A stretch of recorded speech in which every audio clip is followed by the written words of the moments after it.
Here is how you can change your country to Turkey on Epic Games. Hello everyone, welcome back to App Tutorial. In this video, I'll show you how you can change your country settings to Turkey on Epic Games. So let's start.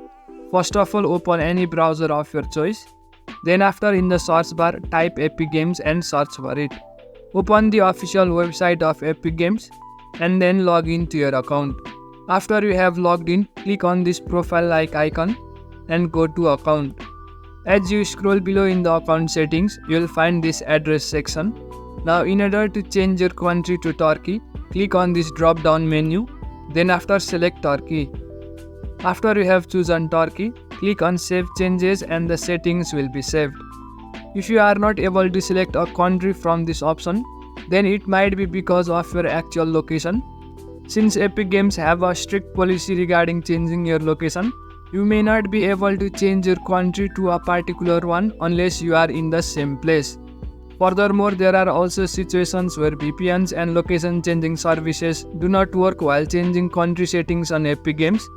But remember that using third-party softwares can create a risk regarding your account being banned. I hope you found this video helpful. Make sure to leave a like and subscribe to the channel for further videos.